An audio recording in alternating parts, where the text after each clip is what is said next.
পুরো বিজয়ের মাস জুড়ে দেখুন বাঙালিয়ানার বিশেষ আয়োজন। 1971 সালের ডিসেম্বর ধীরে ধীরে বৃদ্ধি পাচ্ছিল বাংলার মুক্তাঞ্চলের মানচিত্র।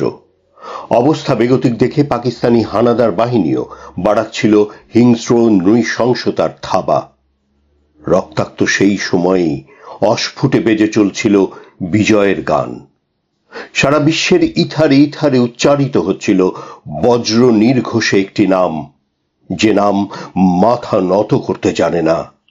রক্ত স্নাত সে নাম বাংলাদেশ। বাংলার বিজয়ের ক্ষণগণনায় আজ 10ই ডিসেম্বর।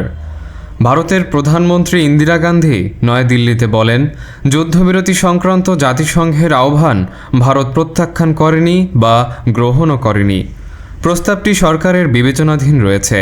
তিনি বলেন, বর্তমান পরিস্থিতিতে বিজয় শুধু তখনই সম্ভব হবে যখন বাংলাদেশ সরকার কায়েম হবে এবং বর্তমানে ভারতে অবস্থানরত 1 কোটি শরণার্থী তাদের বসতভিটায় ফিরে যেতে পারবে।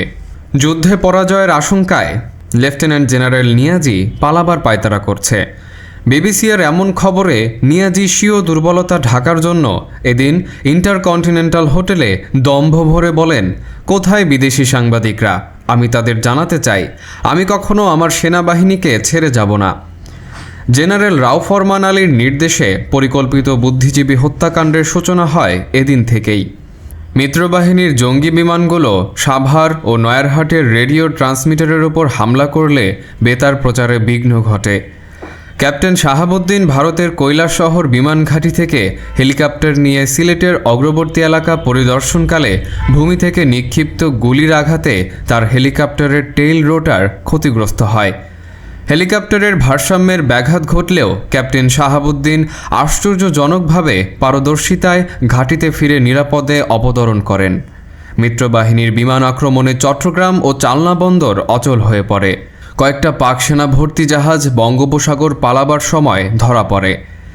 এদিন মিত্রবাহিনীর উত্তরাঞ্চলের যুদ্ধে সর্বাত্মক সাফল্য অর্জন করে।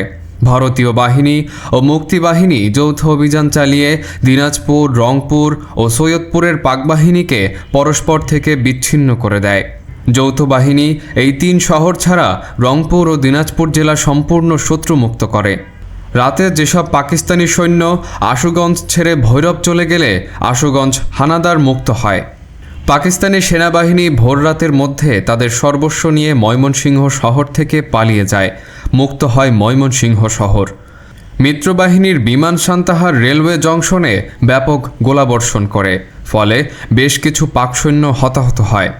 এদিন জাতিসংঘে পাকিস্তানের স্থায়ী প্রতিনিধি আগা শাহী উথান্টের সঙ্গে সাক্ষাৎ করে ভারতের সৈন্য প্রত্যাহারের দাবি ব্যক্ত করেন।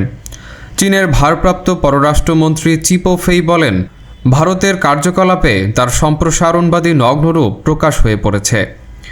মার্কিন প্রেসিডেন্ট নিক্সন ভারত মহাসাগরের অদূরে অপেক্ষমান পারমাণবিক অস্ত্র সমৃদ্ধ মার্কিন 7ম নৌবহরকে বঙ্গোপসাগরের উদ্দেশ্যে রওনা হতে এবং প্রয়োজনে পারমাণবিক অস্ত্র ব্যবহারের নির্দেশ দেন।